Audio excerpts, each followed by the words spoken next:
Sarah wrapped a pillow in her underwear, then brutally stabbed it with a fruit knife. After that, she took several bags of blood, poured some onto the floor, and left a drop near the door. The remaining blood she mixed with hot water, then poured it over the underwear.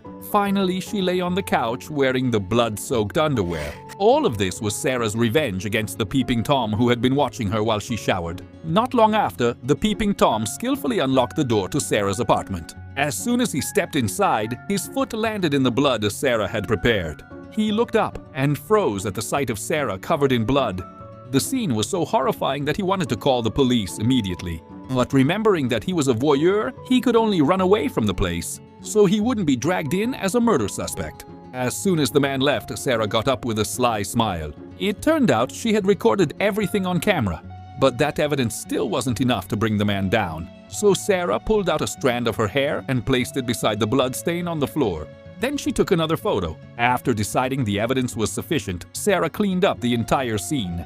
But she deliberately left a drop of blood under the couch as a clue for the police. After that, she left in her car and disappeared without a trace. Meanwhile, the man who had fled was overwhelmed with anxiety. Afraid the police would soon suspect him, he finally decided to return to Sarah's place to erase any trace of his presence. But when he got there, he found Sarah's body was gone from the couch. Panicked, he checked every room, but found no signs of a murder. The man broke down. He was convinced the killer had cleaned everything up after he ran, which meant he would be made the scapegoat. Sure enough, the next day at work, he found an envelope on his desk. Inside was a note that read, "Did you do it?" Attached were photos of Sarah's body and pictures of him at the scene.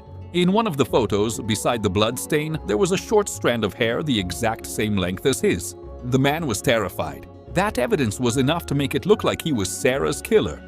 The police approached him under the pretense of investigating Sarah's disappearance. But since there was no concrete evidence yet, he was released for the time being.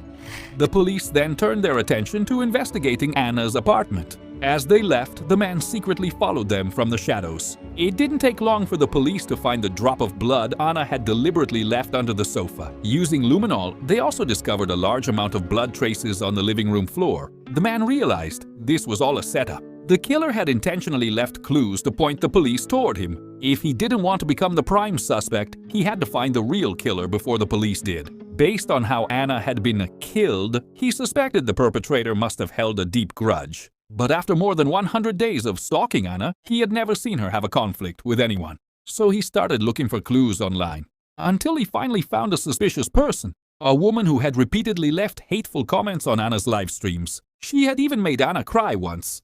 When he opened the woman's profile,